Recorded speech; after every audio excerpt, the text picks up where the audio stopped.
Gustavo Andrade tinha 20 milhões de reais na conta bancária, mas naquele exato momento, vendo Clara pendurar roupa no varal de arame da casa de madeira onde ela morava, ele se sentiu o homem mais pobre do mundo.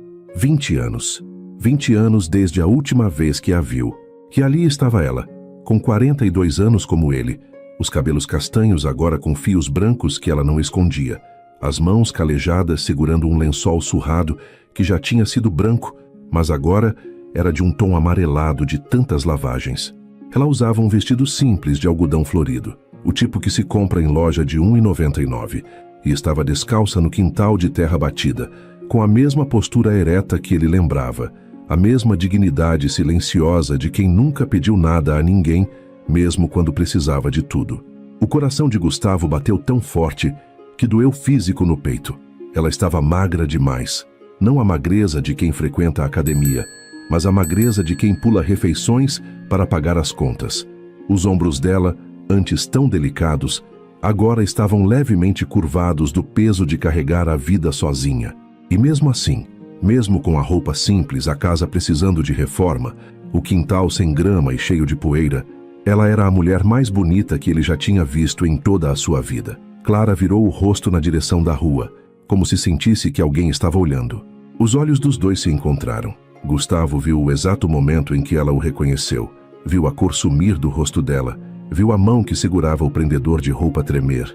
Viu os lábios se abrirem sem emitir som.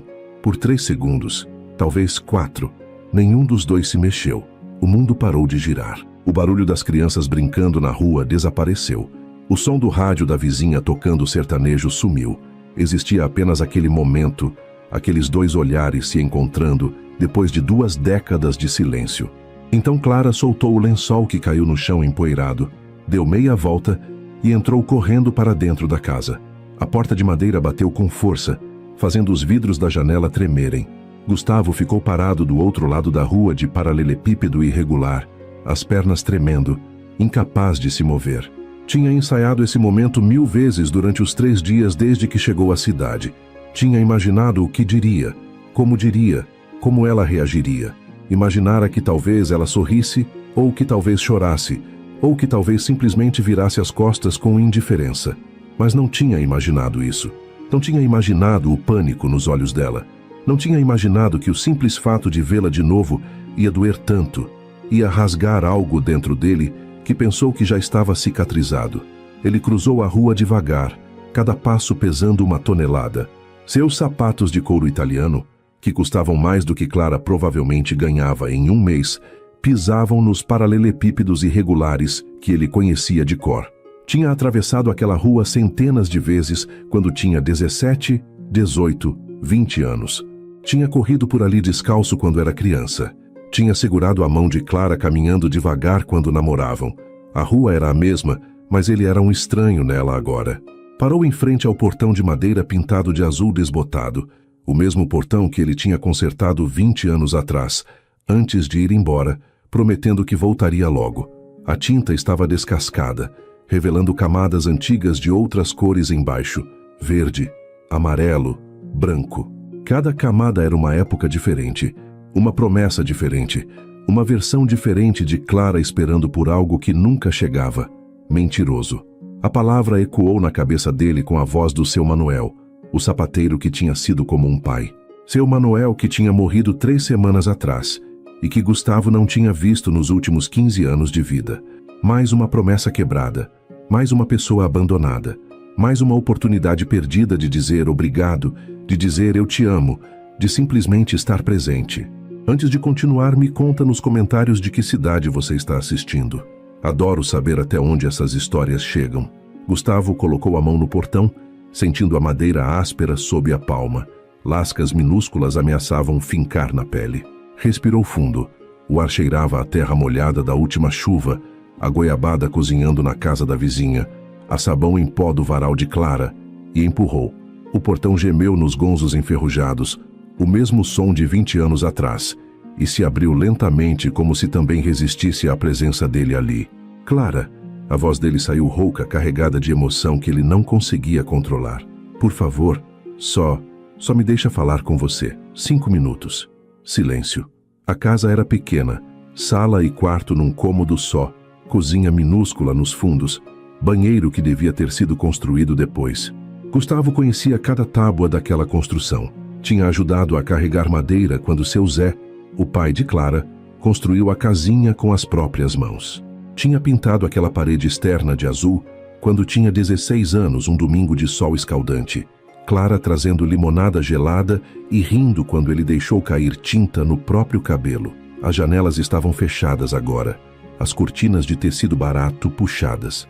Mas Gustavo sabia que ela estava ali dentro, do outro lado daquela porta, provavelmente com as costas encostadas na parede, o coração batendo tão forte quanto o dele, tentando decidir se tinha coragem de abrir ou se era mais seguro continuar escondida. Clara, eu sei que você não me deve nada. Ele deu mais um passo aproximando-se da porta. Eu sei que não tenho direito de estar aqui, mas eu preciso te falar uma coisa que eu devia ter falado há 20 anos. Um cachorro latiu ao longe. Uma moto passou na rua, o barulho do motor reverberando entre as casas. O rádio da vizinha agora tocava uma música antiga, daquelas que tocavam quando eles eram jovens. Gustavo fechou os olhos por um segundo, permitindo-se lembrar. Clara dançando descalça na chuva. Clara rindo, enquanto tentavam fazer pipoca na panela velha. Clara chorando quando o pai morreu, agarrada nele como se fosse a única coisa sólida num mundo que desmoronava. A porta se abriu de repente. Clara estava ali, os olhos vermelhos, mas sem lágrimas.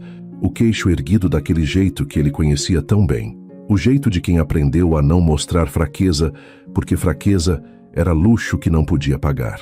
As mãos estavam fechadas em punhos ao lado do corpo, os nós dos dedos brancos de tanta força. Ela tinha um pequeno corte no dedo indicador, provavelmente de agulha, com um pedacinho de esparadrapo velho cobrindo. E quando ela falou, a voz saiu firme, cortante como vidro quebrado.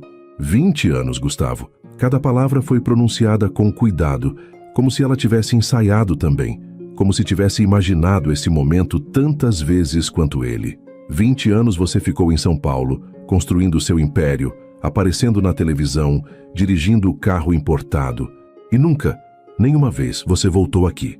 Nem para visitar seu Manuel que te criou quando seu pai morreu, nem para saber se eu estava viva ou morta. Cada palavra era uma facada, precisa e certeira. Eu sei, Gustavo disse, a voz falhando no final. Eu sei, eu não tenho desculpa. Desculpa? Clara riu, mas não tinha humor nenhum naquele som. Era um riso seco, amargo, de quem já chorou tanto que não restavam mais lágrimas. Você acha que eu quero ouvir desculpa? Você acha que desculpa apaga 20 anos de silêncio? 20 anos esperando um telefonema que nunca veio? 20 anos dormindo sozinha nessa cama, me perguntando se você estava bem, se você estava vivo, se você tinha esquecido que eu existia? Não, não apaga. Gustavo sentiu a garganta fechar. Mas eu preciso que você saiba. Saber o quê? Ela deu um passo à frente, saindo da sombra da porta, e a luz da tarde revelou mais detalhes que ele não tinha notado antes. As rugas ao redor da boca. As mãos mais gretadas do que devia para alguém de 42 anos. A forma como ela protegia o tornozelo esquerdo, colocando menos peso naquela perna. Que você ficou rico, que você tem apartamento em bairro nobre, relógio que custa mais do que eu ganho em um ano. Eu sei disso tudo, Gustavo. A cidade inteira sabe. Seu Manuel mostrava para todo mundo quando você aparecia na televisão. Ele tinha tanto orgulho de você. A voz dela quebrou. E você nem veio no enterro dele. A culpa esmagou Gustavo com uma força física que quase o fez cair de joelhos ali mesmo, no quintal de terra de Clara, diante de Deus e dos vizinhos curiosos que certamente já estavam espiando pelas janelas. Eu não sabia que ele tinha morrido. As palavras saíram desesperadas. Quando eu soube, já era tarde. O enterro já tinha acontecido há 2 dias. Eu peguei o primeiro ônibus, eu vim, mas já era tarde. Sempre é tarde com você, não é? Clara cruzou os braços sobre o peito, criando uma barreira física entre eles, protegendo-se. Tarde para voltar, tarde para ligar, tarde para se importar, tarde para estar presente quando as pessoas que te amavam mais precisavam de você. Eu sempre me importei com você. Mentira. A palavra saiu como um tiro, rápida e fatal. Se você se importasse, você teria voltado, você teria ligado, você teria mandado uma carta, um bilhete, qualquer coisa. Você teria estado aqui quando eu mais precisei de você. Tinha algo naquele último pedaço da frase que fez Gustavo congelar. Um peso específico, uma dor particular que ele não conseguia identificar, mas que sentia na alma. Ela não estava falando de solidão genérica. Estava falando de algo específico, de um momento específico, de uma necessidade específica que ele tinha falhado em suprir. Quando você precisou de mim, ele deu um passo à frente, diminuindo a distância entre eles. Clara, o que aconteceu? Me conta. Por favor. Ela desviou o olhar e pela primeira vez desde que abriu a porta, Gustavo viu a armadura dela rachar. Viu os ombros caírem levemente. Viu os olhos se encherem de lágrimas que ela se recusava a deixar cair. Viu a menina de 22 anos que ele tinha deixado para trás, assustada e sozinha, escondida dentro dessa mulher de 42 que tinha aprendido a ser forte porque não tinha escolha. Não importa mais. Ela balançou a cabeça, limpando os olhos com as costas da mão de forma brusca, zangada consigo mesma por mostrar fraqueza. Foi há muito tempo. Importa sim. Gustavo deu mais um passo. Agora estava a menos de 1 metro dela, perto o suficiente para sentir o cheiro do sabonete barato que ela usava, perto o suficiente para ver os fios de cabelo que escapavam do coque. Me conta, por quê? Clara olhou para ele novamente, e agora as lágrimas estavam lá brilhando nos olhos, mas se recusando a cair. Para você se sentir melhor, para você aliviar a consciência e voltar para sua vida de rico em São Paulo, para você poder dizer que pediu desculpas e pronto, tá tudo resolvido? Não, porque eu nunca parei de te amar. As palavras saíram antes que ele pudesse pensar, cruas e honestas. E se eu fiz alguma coisa que te machucou mais do que já machuquei só de ir embora, se eu não estive presente em algum momento em que você precisava de mim, eu preciso saber, não para me sentir melhor, mas porque você merece que alguém reconheça a dor que você passou. Você merece que alguém veja. Você merece que alguém se importe. O silêncio que se seguiu foi denso, pesado de 20 anos de mágoa e palavras não ditas. Uma vizinha passou na rua, a sacola de feira balançando, e diminuiu o passo ao ver os dois ali parados, claramente no meio de algo importante. Ela acenou para Clara, que nem percebeu. Gustavo também não percebeu. Existia apenas os dois, aquele momento, aquela dor sendo finalmente nomeada. Finalmente Clara suspirou. Os ombros caíram em derrota, ou talvez em exaustão. 20 anos é muito tempo para carregar raiva. 20 anos é muito tempo para carregar qualquer coisa sozinha. Entra. A voz saiu cansada, sem força. Mas tira esse sapato caro antes. Não quero marca de lama no chão que eu acabei de lavar. Gustavo obedeceu imediatamente, abaixando-se para desatar os cadarços dos sapatos de couro italiano, que custaram mais de R$2.000. Tirou-os devagar, sentindo-se ridículo com aqueles sapatos caros nas mãos, parado no quintal de terra de Clara. Deixou-os alinhados no degrau de cimento que levava à porta. O mesmo degrau onde costumava sentar para conversar com o pai dela, onde aprendeu a fazer nós de pescaria, onde pediu permissão para namorar Clara, quando os dois tinham 16 anos. Entrou descalço, sentindo o piso de cimento frio sob os pés. A temperatura caiu vários graus ao sair do sol da tarde. O interior da casa era ainda menor do que parecia de fora, mas estava impecavelmente limpo. Tudo tinha um lugar. Nada era desperdiçado. A mesa de madeira tinha marcas de anos de uso, arranhões, manchas de café, um pedaço onde o verniz tinha saído completamente. As cadeiras estavam remendadas com arame em alguns lugares, mas estavam firmes. A geladeira pequena, daquelas antigas de uma porta só, fazia um barulho de motor cansado, como um velho roncando. No canto, uma máquina de costura antiga, do tipo que funciona com pedal, que provavelmente era mais velha que Clara, estava cercada de tecidos, linhas de todas as cores, retalhos organizados por tamanho, tesouras, réguas, moldes de papel. É assim que eu sobrevivo, Clara disse, seguindo o olhar dele e interpretando corretamente o que ele estava pensando. Havia vergonha na voz dela, e aquilo cortou Gustavo mais fundo do que qualquer raiva poderia. Costuro para fora. Faço conserto de roupa, barra de calça, ajuste de vestido de festa. Ganho R$2-3 por peça. Às vezes 5, se for trabalho mais complicado, tipo aplicar renda ou fazer ajuste em roupa de noiva. Ela sentou numa das cadeiras, gesticulando para que ele sentasse na outra. Tem mês que dá uns R$400, R$500. Não é muito, mas dá para pagar a luz, a água, comprar arroz e feijão. Não sobra quase nada, mas eu não passo fome. Gustavo sentou devagar, sentindo a cadeira ranger sob seu peso. A madeira estava gasta, mas aguentava. Tudo na casa de Clara era assim. Gasto, velho, remendado, mas aguentando. Inclusive ela. Ele olhou para as mãos dela pousadas sobre a mesa, calejadas com pequenos cortes de agulha em vários estágios de cicatrização, as unhas curtas e sem esmalte, manchas de linha nas pontas dos dedos. Mãos de quem trabalha 10, 12 horas por dia só para sobreviver. Mãos que deveriam estar macias, cuidadas, livres de dor. Clara, Você quer saber o que aconteceu depois que você foi embora? Ela o interrompeu antes que ele pudesse terminar a frase, antes que ele pudesse oferecer dinheiro ou ajuda que ela ia recusar de qualquer jeito. Então escuta, porque eu só vou contar uma vez. E depois a gente nunca mais fala disso, acordo? Gustavo assentiu, incapaz de falar. Clara respirou fundo, os dedos entrelaçados sobre a mesa, os olhos fixos em algum ponto distante, vendo não a parede da casinha, mas o passado. 3 semanas depois que você foi embora para São Paulo, eu comecei a me sentir estranha, enjoada de manhã, cansada o tempo todo. Achei que fosse tristeza, sabe? Achei que fosse só o coração partido me fazendo adoecer. Ela fez uma pausa. Aí minha menstruação atrasou. 1 semana, 2, 3.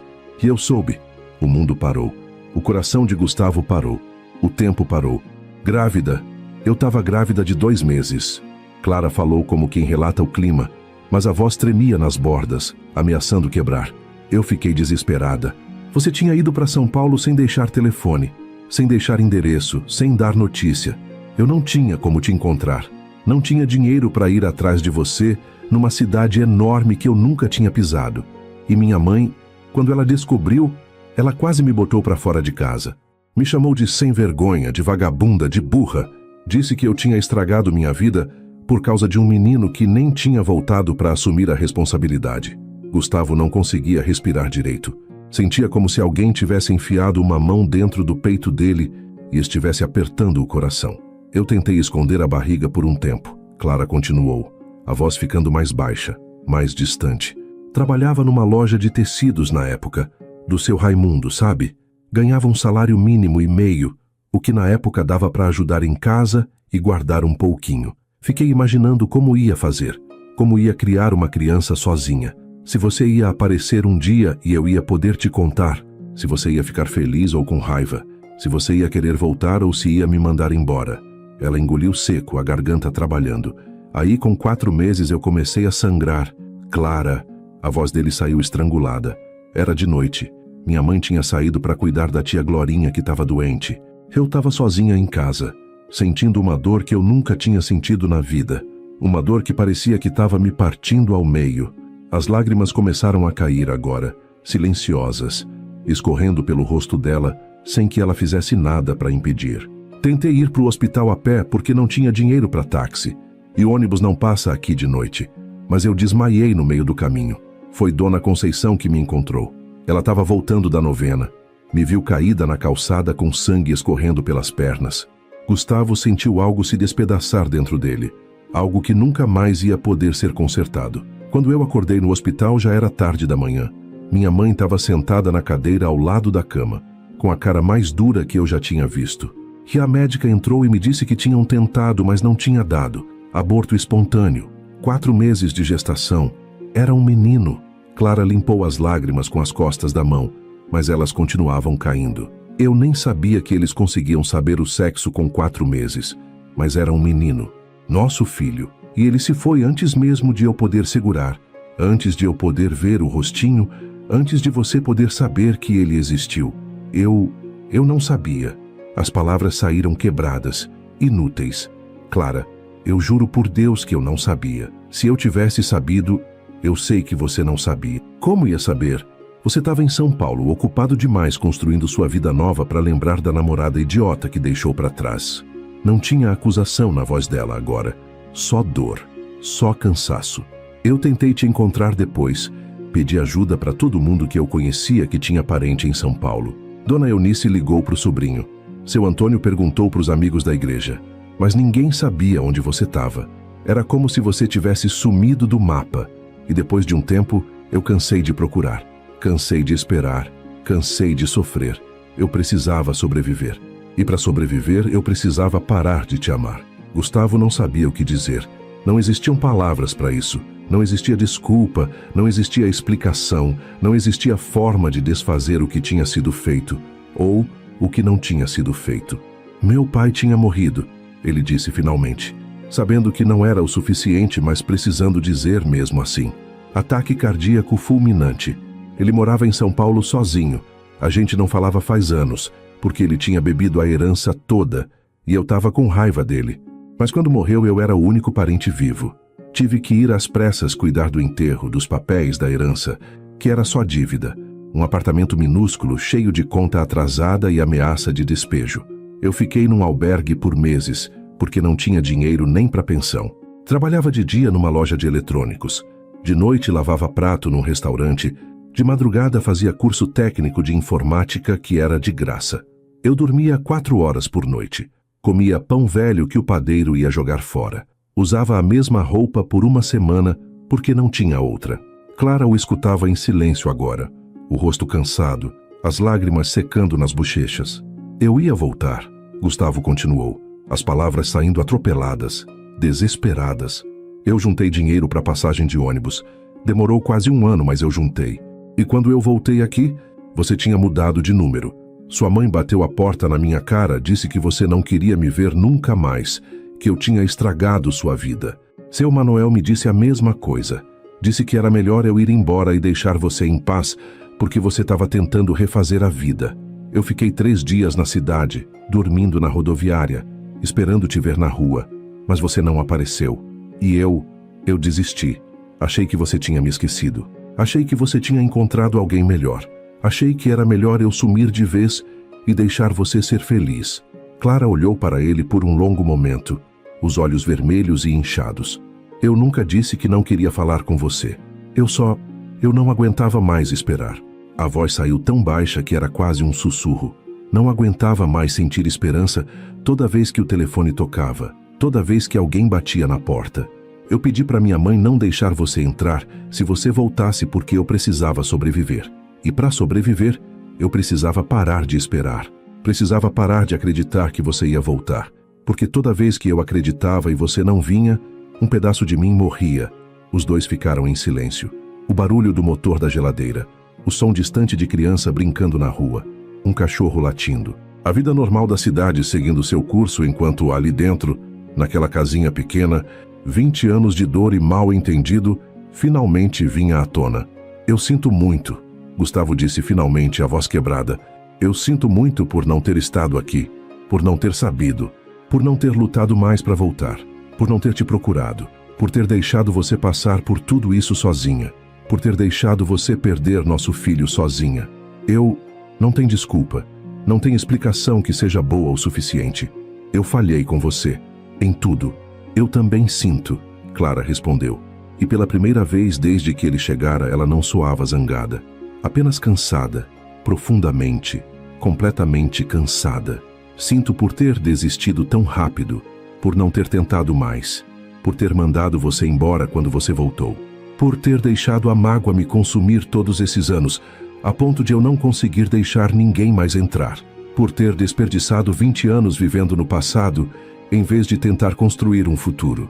Gustavo estendeu a mão sobre a mesa devagar, como quem se aproxima de um animal ferido. A mão dele, macia, cuidada, com o relógio caro no pulso, pousou sobre a mesa de madeira gasta, palma para cima, oferecendo, esperando, não exigindo. Clara olhou para a mão dele por um longo momento. Olhou para a própria mão, áspera, calejada, cheia de cortes e manchas. 2 mãos tão diferentes. 2 vidas tão diferentes. 2 pessoas que tinham sido uma só um dia, muito tempo atrás, quando o mundo parecia mais simples e o futuro parecia uma estrada reta, sem curvas nem buracos. Depois, lentamente, ela colocou a sua mão sobre a dele. A pele dela estava áspera, calejada, quente. A pele dele estava macia, cuidada, fria. Mas quando os dedos se entrelaçaram, era como se 20 anos tivessem desaparecido. Como se eles ainda fossem aqueles 2 jovens de 22 anos, apaixonados e ingênuos, sonhando com um futuro que nunca chegou mas que talvez ainda pudesse ser construído. Por que você voltou agora? Clara perguntou baixinho, a voz rouca de tanto chorar. Depois de tanto tempo, por que voltar? Gustavo respirou fundo, apertando os dedos dela entre os seus. Porque seu Manuel morreu. E quando eu li a notícia num site de cidade pequena, que minha secretária encontrou por acaso, quando eu percebi que nunca mais ia poder falar com ele, nunca mais ia poder agradecer por tudo que ele fez por mim, nunca mais ia ter a chance de dizer que eu lembrava dele todos os dias. Ele fez uma pausa, a garganta fechando. Eu entendi que tinha desperdiçado 20 anos da minha vida correndo atrás de dinheiro e sucesso e tinha esquecido de cuidar das pessoas que realmente importavam. Eu construí um império, Clara. Tenho um apartamento grande em Moema, carro importado, empresa que vale milhões. Acordo todas as manhãs numa cama king size com lençol de 300 fios. Tomo café num mármore italiano. Trabalho num escritório com vista para a Avenida Paulista. Ele parou, olhando para ela. E quando eu acordo de manhã, eu acordo sozinho. Quando eu janto sozinho. Quando eu olho para minha vida, eu vejo conquistas, eu vejo números, eu vejo sucesso, mas eu não vejo vida de verdade. Porque a única pessoa que fazia tudo valer a pena era você. E eu te perdi. Clara fechou os olhos, novas lágrimas escorrendo silenciosas. Você não me perdeu, Gustavo. A voz saiu firme apesar das lágrimas. Você me abandonou. E isso é diferente. Perder é quando você luta e não consegue. Abandonar é quando você escolhe ir embora. Eu sei. Ele apertou a mão dela. E se eu pudesse voltar no tempo, eu faria tudo diferente. Mas eu não posso. Tudo o que eu posso fazer é te pedir uma chance. Uma chance de provar que eu mudei, que eu entendi, que eu... Ele engoliu seco. Que eu ainda te amo. Que eu sempre te amei. Que eu passei 20 anos tentando te esquecer e não consegui. Que toda mulher que eu conheci, eu comparava com você. Que toda vez que eu tinha uma conquista, meu primeiro pensamento era: gostaria que Clara estivesse aqui para ver. E que eu vou passar o resto da minha vida compensando esses 20 anos se você me deixar. Não com dinheiro, não com presentes, mas com presença, com estar aqui, com não ir embora nunca mais. Clara abriu os olhos e olhou para ele por um longo momento. Gustavo viu quando ela considerou acreditar, viu quando ela quase acreditou, e viu quando o medo ganhou, quando as 2 décadas de dor falaram mais alto que qualquer promessa que ele pudesse fazer. Ela retirou a mão devagar. Eu não sei se consigo, Gustavo. A voz era honesta, dolorida. Não sei se consigo confiar em você de novo. Não sei se meu coração aguenta mais uma decepção. Já doeu demais, já quebrou vezes demais. Eu não sei se tem conserto ainda. Eu entendo, Gustavo disse. E era verdade. Ele entendia. Não gostava, mas entendia. Mas Clara hesitou, mordendo o lábio inferior do jeito que sempre fazia quando estava nervosa. Mas eu também não consigo te mandar embora sem pelo menos tentar entender o que a gente ainda pode ser um pro outro. Não sei se a gente consegue voltar a ser o que a gente era. Provavelmente não consegue. Mas talvez a gente possa descobrir o que a gente pode ser agora. 2 estranhos de 42 anos, que um dia se amaram e que ainda carregam os cacos desse amor. Era o máximo que ele podia esperar. E era mais do que ele merecia. Obrigado, ele sussurrou. Clara se levantou, indo até o fogão de 2 bocas no canto. Pegou o bule de alumínio amassado e colocou água para ferver. Café? Por favor. Ela preparou o café em silêncio, com movimentos automáticos de quem faz aquilo todos os dias há 20 anos. Gustavo observou cada gesto, a forma como ela media o pó no coador de pano com a colher torta, como despejava a água fervente em movimentos circulares para não encharcar o pó de uma vez, como esperava o café descer gota por gota sem pressa. Eram gestos simples, cotidianos, provavelmente invisíveis para ela de tão automáticos. Mas para Gustavo, que tinha passado 20 anos comendo em restaurantes caros, onde garçons serviam café gourmet em xícaras de porcelana, aqueles gestos continham uma beleza que nenhum lugar 5 estrelas tinha conseguido replicar. Era a beleza do simples, do verdadeiro, do feito com as próprias mãos. Ela serviu o café em 2 copos de vidro, um deles com uma pequena lasca na borda, o outro com uma rachadura fina que alguém tinha colado e que ainda segurava. Colocou açúcar sem perguntar, porque ainda lembrava que ele gostava doce. Voltou para a mesa e empurrou um dos copos na direção dele. O líquido estava forte e doce. com aquele gosto levemente amargo de café de coador de pano, exatamente como Clara sempre fazia. Algumas coisas não mudavam. "Me conta da sua vida", ela disse, sentando de novo e segurando o próprio copo entre as mãos como se precisasse do calor. "Esses 20 anos. Eu quero saber, de verdade. Não a versão que sai na televisão, a versão real." E Gustavo contou. Contou sobre os primeiros anos terríveis em São Paulo. Sobre dormir no albergue dividindo quarto com 8 desconhecidos, alguns deles claramente doentes, outros claramente perigosos. Sobre trabalhar 3 empregos ao mesmo tempo: vendedor de loja de eletrônicos de dia, lavador de pratos de noite, estudante de curso técnico de madrugada.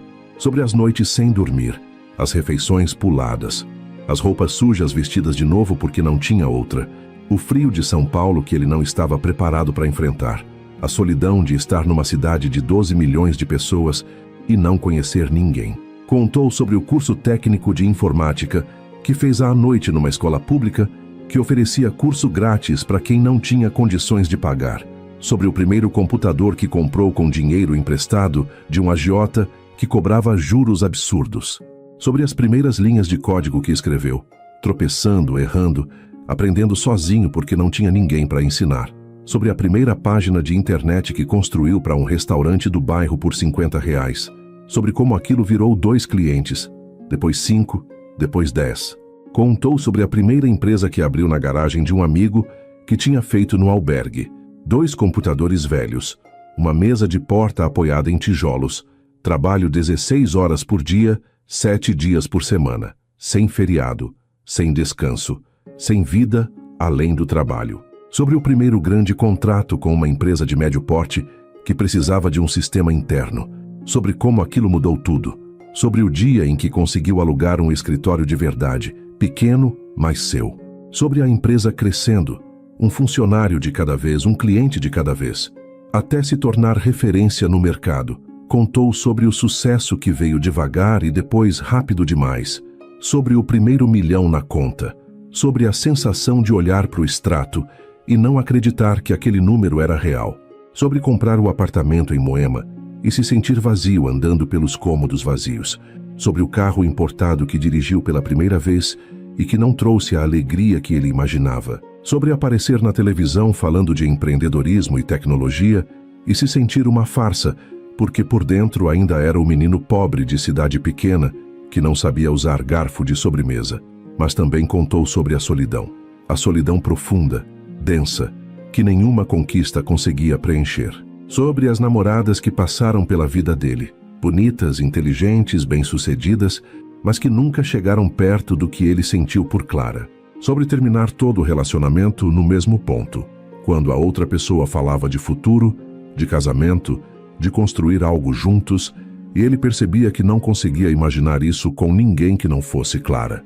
Sobre as noites em claro olhando para o teto do apartamento de luxo, ouvindo o silêncio da cidade grande, se perguntando se tinha valido a pena. Sobre o vazio que crescia a cada 0 a mais na conta bancária. "Eu pensei em você todos os dias", ele disse, a voz rouca. "Todos, sem exceção. Quando eu acordava, quando eu dormia, quando eu trabalhava, quando eu comemorava vitória, quando eu chorava derrota. Toda vez que eu conquistava algo, meu primeiro pensamento era: gostaria que Clara estivesse aqui para ver isso. Toda vez que eu via um casal de velhinhos de mãos dadas na rua, eu pensava: a gente podia ser assim. Toda vez que eu via uma mulher de cabelo castanho de costas, meu coração disparava achando que era você. Eu te procurei, Clara. Não fisicamente, mas eu te procurei em cada mulher que conheci. E nenhuma delas era você.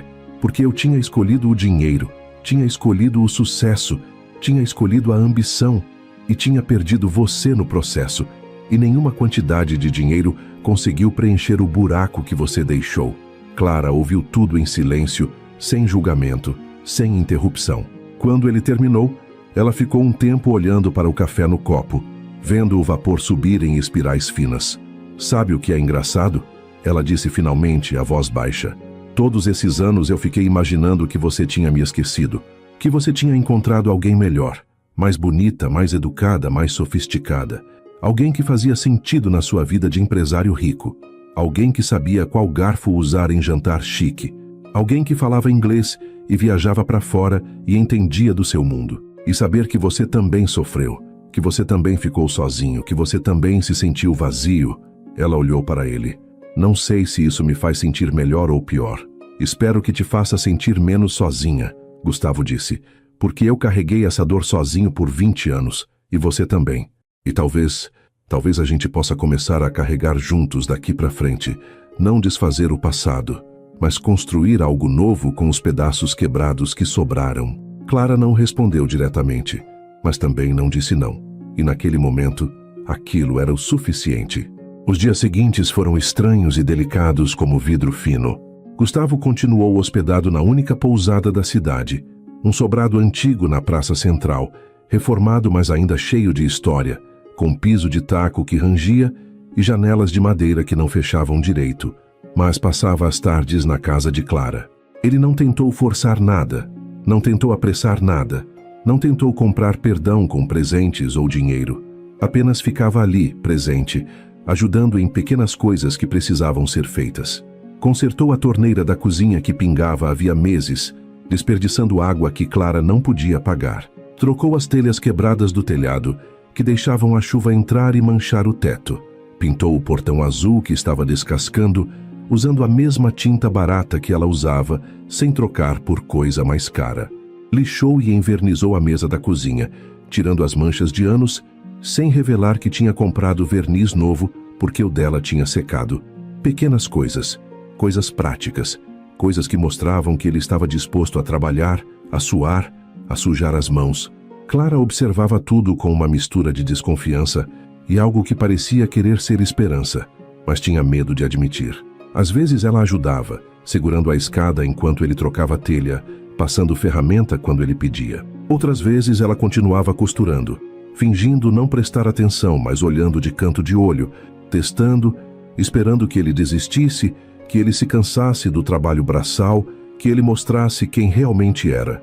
Mas ele não desistiu. No terceiro dia, enquanto ajudava a estender roupa no varal, ela lavando, ele estendendo, num ritmo que surpreendentemente funcionava, Gustavo percebeu que Clara mancava levemente da perna esquerda. Era sutil, quase imperceptível, mas estava lá. Ela colocava o peso principalmente na perna direita, protegia a esquerda, fazia movimentos cuidadosos para não forçar. Quando você começou a mancar? Ele perguntou, segurando um lençol molhado e pesado, enquanto ela prendia com um prendedor de madeira, que estava tão velho que ameaçava quebrar. Clara pausou, claramente não esperando a pergunta. Faz uns 5 anos. Escorreguei numa poça de água no mercado, torci o tornozelo feio, inchou muito, doeu por semanas.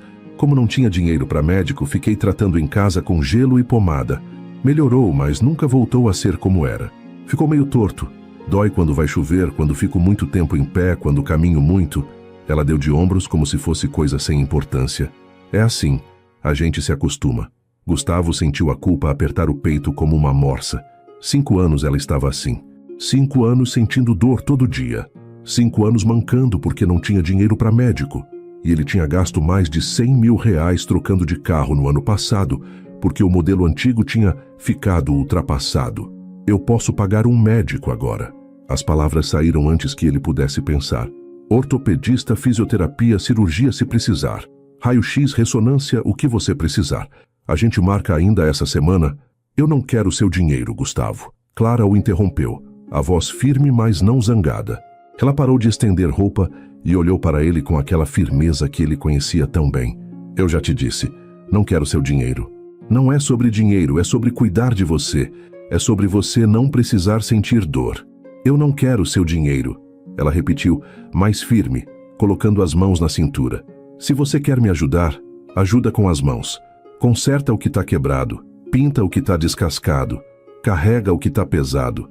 Mas não tenta comprar meu perdão com dinheiro. Não tenta aliviar tua culpa pagando médico, porque isso eu não aceito. Não aceitei quando minha prima ofereceu. Não aceitei quando seu Manuel tentou me dar dinheiro escondido. E não vou aceitar de você. Hélia sentiu, engolindo a vontade de argumentar, de insistir, de usar o dinheiro que tinha para consertar pelo menos essa coisa. Mas ele entendia. Clara tinha orgulho. Sempre teve. Era uma das coisas que ele mais admirava nela, mesmo quando tornava as coisas mais difíceis. Ela preferia sofrer a dever favor, preferia dor à caridade. Era uma dignidade feroz, quase teimosa, que tinha mantido ela de pé todos esses anos.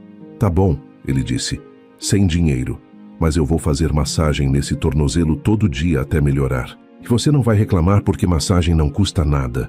Clara o olhou surpresa. Depois, pela primeira vez desde que ele chegara, um sorriso minúsculo apareceu no canto da boca dela. Não era o sorriso largo que ele lembrava, aquele que iluminava o rosto inteiro e fazia os olhos brilharem. Mas era um começo. Você nem sabe fazer massagem. Então eu vou aprender, tem vídeo no YouTube de tudo. Ele pegou outro lençol molhado. E se eu fizer errado, você me ensina. Ela balançou a cabeça, mas o sorriso não sumiu completamente. Uma semana depois da chegada dele, na hora do almoço, Gustavo entrou na cozinha e sentiu um cheiro que o transportou 20 anos no passado. Macarrão com molho de tomate caseiro e linguiça calabresa. O prato mais simples do mundo, mas que era o favorito dos dois quando namoravam. O prato que eles faziam juntos nos domingos, quando o pai dela deixava a casa livre por algumas horas. Clara estava de costas para ele, mexendo a panela, e não o viu parar na porta, congelado pela memória. Você lembrou, ele disse finalmente, a voz saindo mais emocionada do que pretendia. Ela se virou, e havia algo de vulnerável no rosto dela. Lembrei de muita coisa. Ela desviou o olhar, como se tivesse sido pega fazendo algo que não devia. Algumas coisas a gente não esquece mesmo querendo. Ela serviu os pratos, louça velha, mas sem lascas, porque ela cuidava bem das coisas que tinha, e se sentaram à mesa. Comeram em silêncio, mas era um silêncio diferente do silêncio tenso dos primeiros dias. Era um silêncio confortável, quase íntimo, de duas pessoas que já estiveram tão próximas que não precisavam preencher cada segundo com palavras. Gustavo olhou ao redor da casa, vendo os detalhes que tinha aprendido naquela semana. As marcas na parede que mostravam até onde a água subia quando chovia forte e o esgoto entupia. As pilhas de tecido separadas meticulosamente por cor, azuis com azuis, vermelhos com vermelhos, para facilitar o trabalho. A foto antiga de Clara com a mãe pendurada na parede da sala, as duas sérias, sem sorriso, numa daquelas fotos de estúdio que se tirava uma vez na vida. O calendário da igreja atrasado em 3 meses, porque era só enfeite mesmo. O relógio de parede que atrasava 5 minutos, mas que ninguém consertava porque 5 minutos não faziam diferença. Você sente falta dela? Ele perguntou apontando com o queixo para a foto na parede. Clara olhou para a foto por um longo momento. Todos os dias. A voz saiu mais suave do que ele esperava. Ela era difícil, sabe? Rígida. Dura demais comigo muitas vezes. Nunca me abraçou muito, nunca disse que me amava, nunca foi carinhosa do jeito que as mães das minhas amigas eram. Mas ela me ensinou a sobreviver. Me ensinou que mulher não precisa de homem para ter dignidade. Me ensinou a trabalhar, a cuidar de casa, a não pedir favor para ninguém. Me ensinou que a gente pode estar quebrado por dentro, mas tem que manter a cara erguida por fora. Clara olhou para ele. E também me ensinou a não confiar fácil, porque homem promete muito e cumpre pouco. Eu mereço essa, Gustavo disse. Merece, mas ela disse com um meio sorriso, o segundo que ele via desde que chegara.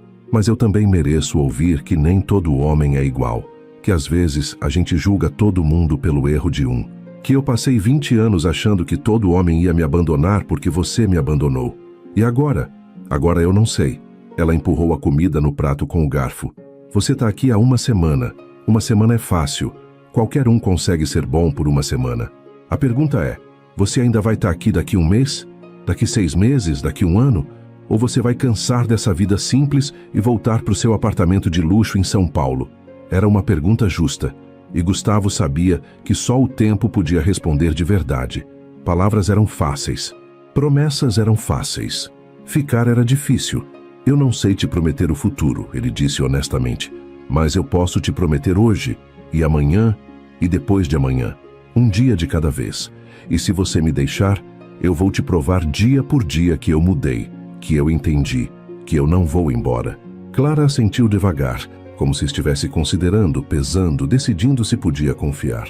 Naquela noite, sentados na varanda pequena de cimento, ele numa cadeira de plástico que ela trouxe de dentro, ela sentada no degrau com as pernas encolhidas contra o peito, vendo a rua vazia e o céu estrelado que nunca existia em São Paulo, Clara fez uma pergunta que mudou tudo. Se eu te pedisse para ficar, você ficava? Gustavo virou para olhá-la. O rosto dela estava iluminado pela luz amarela que vinha da casa, deixando metade em sombra. Ela parecia jovem de novo, ou talvez fosse só o jeito que ela o olhava, com esperança cuidadosa, com medo de se decepcionar, mas com esperança mesmo assim. Como assim? Aqui, na cidade. Você ficava? Você tá me pedindo? Ainda não. Ela olhou para as próprias mãos. Tô perguntando se você ficava. Gustavo pensou por um momento. Pensou no apartamento em Moema, nos móveis de designer, na vista para Paulista. Pensou na empresa, nos funcionários, nos contratos. Pensou na vida que tinha construído em 20 anos. E então pensou em acordar todos os dias numa cama vazia, em jantar sozinho, em voltar para casa e não ter ninguém esperando. Pensou em ter tudo e não ter nada. Olhou para a rua de paralelepípedo, para as casas simples, para o ritmo lento da cidade que um dia ele tinha desprezado. Olhou para os vizinhos sentados nas calçadas conversando, para os cachorros dormindo na rua, para as crianças brincando de pega-pega mesmo já sendo noite, para o céu cheio de estrelas que dava para ver porque não tinha poluição luminosa. E então olhou para Clara. Sim, ele disse, eu ficava. E sua empresa? Seu apartamento, sua vida em São Paulo? Eu posso trabalhar de qualquer lugar. Tem internet até no fim do mundo hoje em dia. Posso vender o apartamento ou alugar ou dar de presente para os funcionários, não importa. E minha vida em São Paulo? Ele pegou a mão dela sentindo a aspereza da pele, os calos, as marcas de tanto trabalho. Não é vida, é só trabalho. Trabalho e solidão. A minha vida tá aqui. Sempre esteve. Eu que demorei 20 anos para perceber. Clara ficou em silêncio por um longo momento, os dedos entrelaçados nos dele, olhando para as estrelas. Eu não vou ser fácil, Gustavo. A voz saiu séria, honesta. Eu tenho mágoas, tenho feridas que não cicatrizaram. Vão ter dias que eu vou te olhar e lembrar da dor que passei sozinha. Vão ter dias que eu vou lembrar do nosso filho que se foi. Vão ter dias que eu vou querer te mandar embora, porque o medo vai falar mais alto que qualquer outra coisa. Vão ter dias que eu vou duvidar de você. Vou testar você. Vou esperar que você desista. Eu sei. E mesmo assim você fica? Mesmo assim. Ela respirou fundo, como quem está prestes a pular de um penhasco, sem saber se há água lá embaixo, como quem está prestes a confiar de novo depois de 20 anos aprendendo a não confiar. Então fica. 2 palavras, só isso. Mas carregavam o peso de 20 anos de dor e a leveza de uma segunda chance que nenhum dos dois achava que ia ter.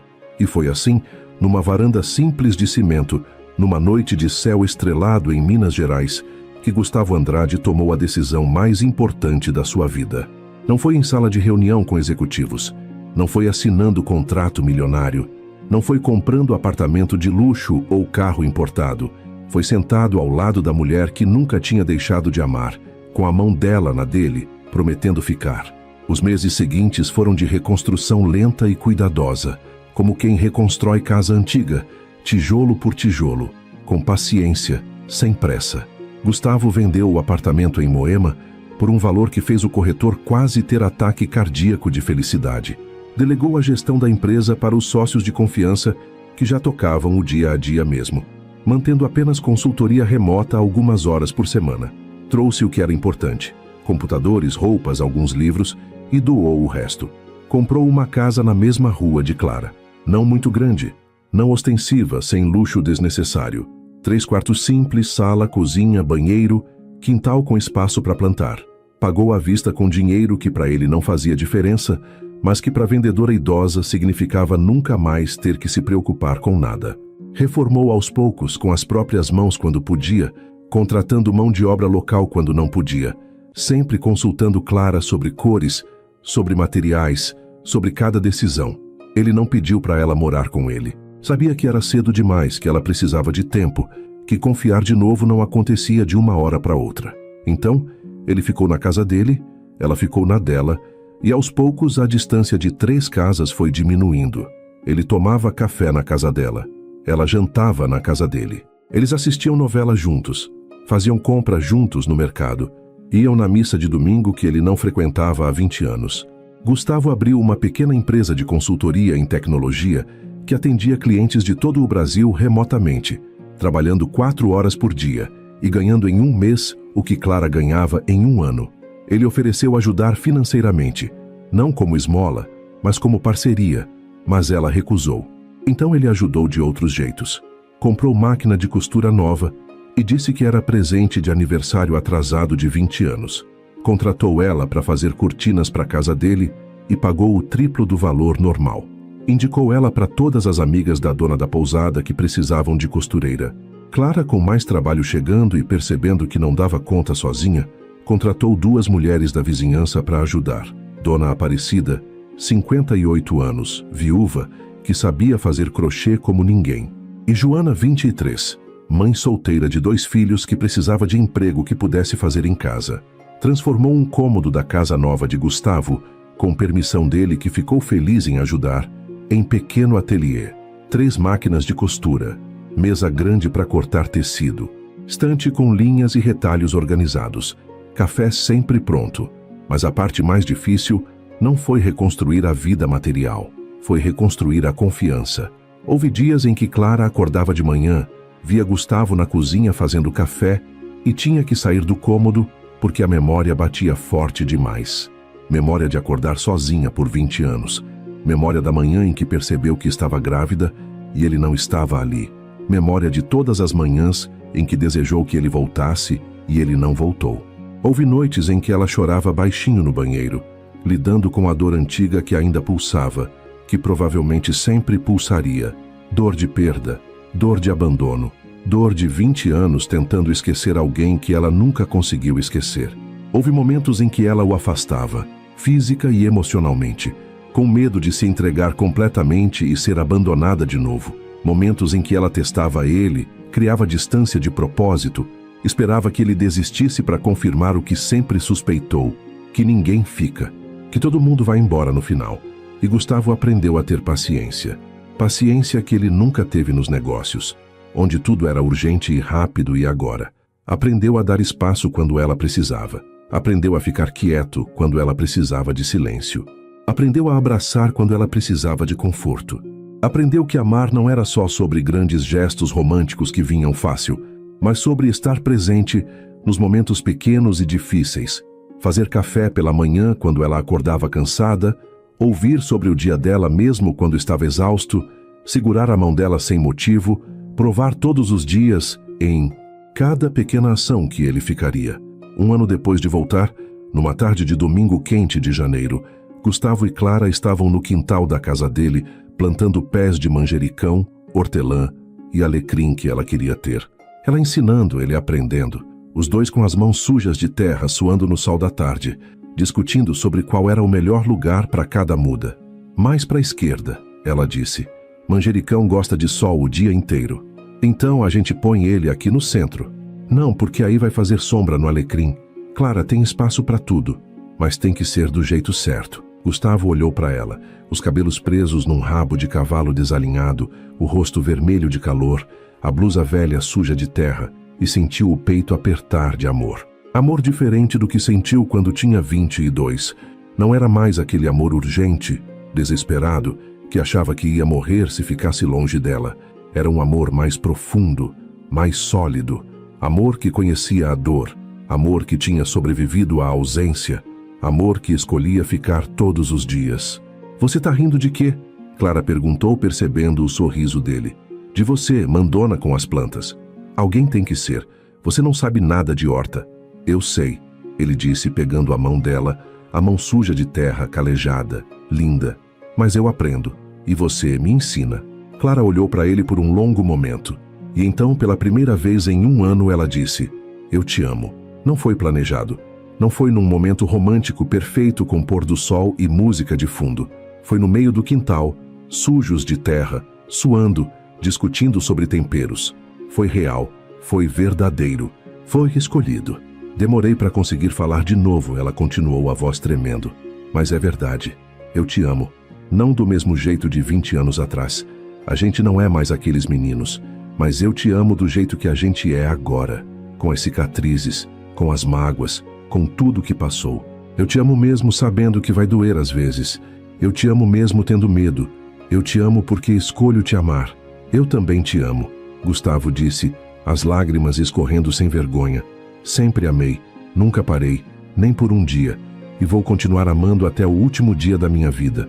Eles se beijaram ali no meio do quintal, com gosto de terra e suor e lágrimas.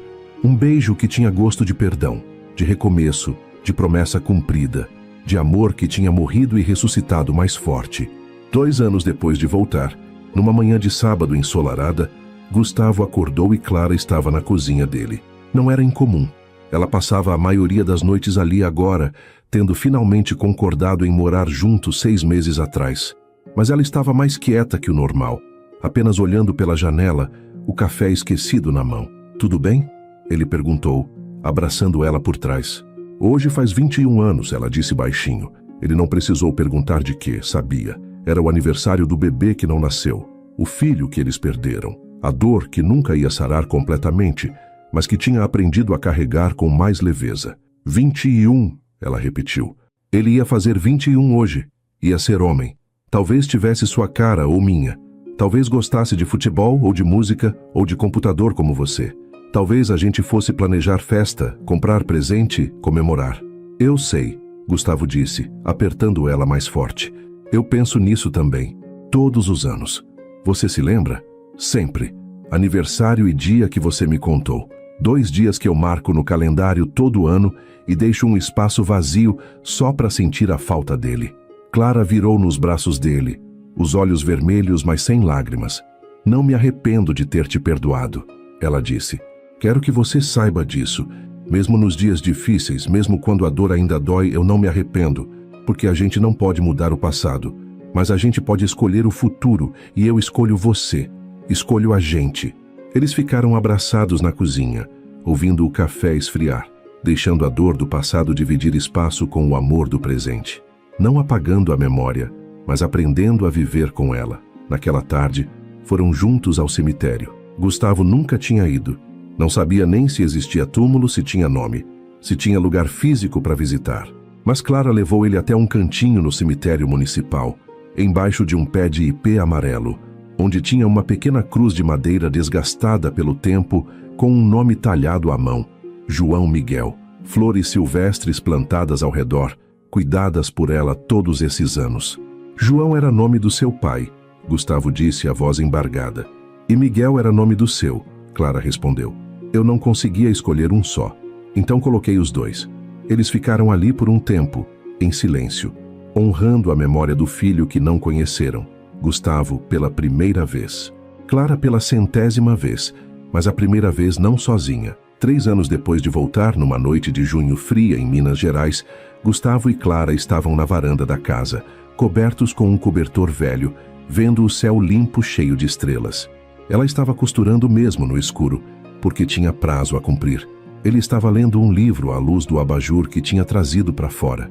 Entre os dois, uma paz que nenhum dos dois tinha sentido em décadas. Você se arrepende?